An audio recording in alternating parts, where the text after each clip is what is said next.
Olá, graça, paz e alegria. Na porção de hoje, recomendada para a leitura da Bíblia em um ano no plano sequencial, Jó, do capítulo 33 ao capítulo 36, versículo 23, lemos sobre o que o quarto amigo de Jó falou, parecendo defender ao Senhor e definir que Jó está passando por tudo aquilo, está sofrendo por retribuição de seus atos errados mesmo. Enquanto os outros três amigos falavam, Jó sempre respondia. Mas a esse quarto, ele não responde. Desde que ele começou a falar, Jó apenas ouve e vai seguir assim até ele terminar de fato. Porque depois da intervenção desse amigo, o Senhor entra na história. Esse amigo calou Jó. É como se ele tivesse achado as frases certas para tornar impossível a defesa de Jó. De certa forma, era como se Jó acabasse concordando com ele. Se observarmos atentamente, as frases ditas não são erradas. Da mesma forma que os outros amigos, esse novo diz coisas que são tidas como certas e verdadeiras. Pelo menos quando fala a respeito do agir do Senhor, é claro, porque quando ele fala a respeito do agir de Jó, apesar de Jó ter ficado sem palavras nesse momento, sabemos que não é certo o que ele diz, pois Jó passava por tudo aquilo não por conta de seus erros e pecados, mas porque o Senhor permitiu com um propósito, mesmo que ele não fosse por esse caminho do erro. Mais uma vez, nós precisamos meditar a respeito das frases e dos conceitos que temos como certos. Mesmo que eles estejam certos, será que eles se encaixam em qualquer situação? Dos conceitos errados, nós devemos sair de perto, das mentiras nós devemos fugir, devemos sair de qualquer lugar onde a mentira esteja sendo necessária para que as coisas sejam encaixadas e tenham sua ordem e esteja tudo certo. Nós devemos fugir desse caminho de fato. Mas eu estou falando aqui das coisas certas, daquilo que realmente é certo, daquilo que realmente é verdadeiro em tese, no pensamento. Será que toda vez o certo se encaixa em qualquer situação?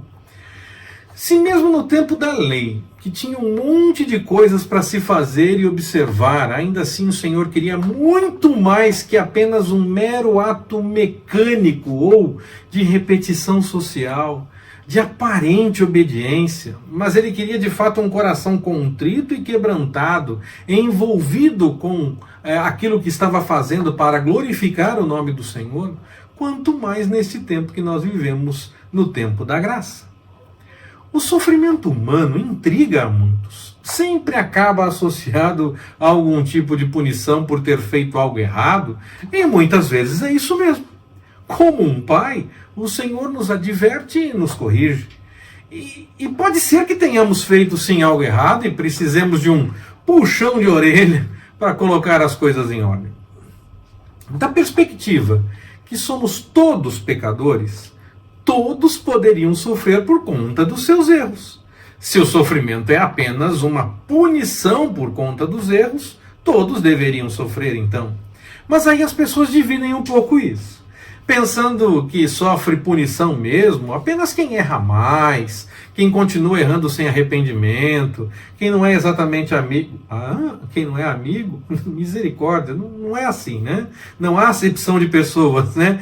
Para se definir o que é certo ou errado, não se define que o amigo pode fazer uma coisa e ser certo e o outro fazer e ser errado. Não há acepção nesse caso, não há separação nesse caso. Errado é errado, certo é certo, sendo amigo ou não a fazer, não é verdade? Mas aí entende-se que quem comete realmente esses erros, e permanece neles, deva sofrer mais a punição. E quem reconhece os seus erros, se arrepende, ainda que cometa alguns novos, está sempre buscando a correção, como um ser humano convertido ao Senhor. Ele pode sim cometer alguns erros, mas ele está sempre pronto para corrigir quando é confrontado com o seu erro e buscar o acerto diante do Senhor, em vez de tentar ficar explicando e modificando a situação. Então, esses que estão prontos a se acertar com o Senhor, então teriam menos punição. E aqueles que estão realmente no caminho do erro teriam mais punição por esse entendimento de que o sofrimento vem por conta dos erros cometidos. Jó nos ensina, então, que, ainda que seja verdade que o pecador possa passar por dificuldades e até passar mais por problemas do que os outros, aquele que busca a vontade do Senhor, Jó também nos ensina que pode cometer um erro em qualquer momento e então receber a devida punição. Jó fica inquieto nesse momento porque ele pode até não reconhecer qual é o erro, mas parece que realmente não tem outra explicação. Ele deve ter um erro e está passando por tudo aquilo porque tem alguma coisa a se acertar.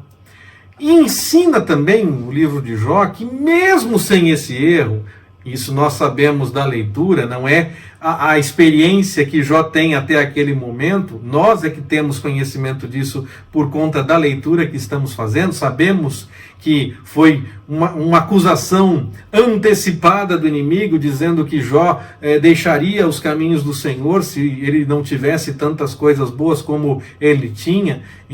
Jó não sabia que houve essa situação e que foi permitido que fosse tirado dele tudo menos a vida para que pudesse confirmar se ele deixaria os caminhos do Senhor ou não por ter perdido tudo.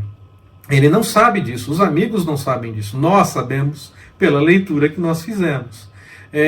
Então, nós também aprendemos no livro de Jó, então, que sem o erro também é possível passar pela mesma dificuldade, quando há um propósito da parte do Senhor, mesmo que não seja como punição por conta dos erros cometidos.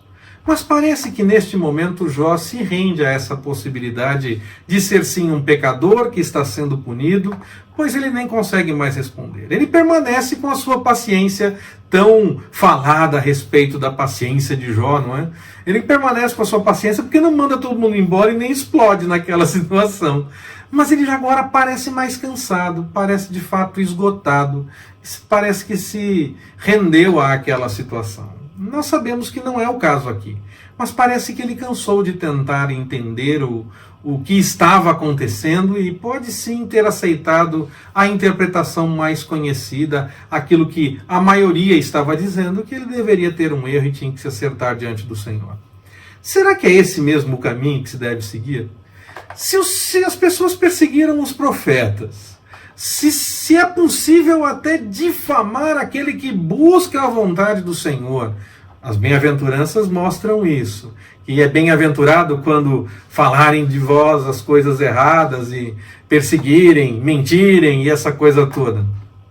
Se é possível então que a maioria se junte para fazer até maldade, será que por ter mais pessoas que concordam com uma mesma ideia, isso torna ela boa e ela deve então ser aceita? Eu entendo que, pensando do ponto de vista da democracia, a maioria decide. Isso é um fato. Mas não quer dizer que decida o certo.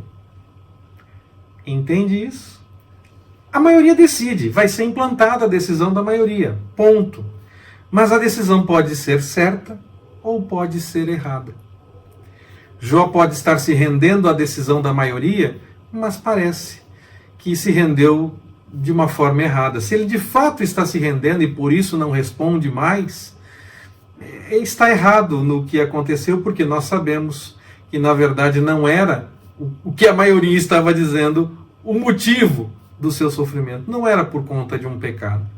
Era porque havia um propósito da parte do Senhor. Então, ainda que a maioria possa decidir, pode decidir certo ou pode decidir errado. A resposta certa vem apenas do Senhor. Que Ele nos abençoe. Forte abraço, até mais, permitindo o Senhor.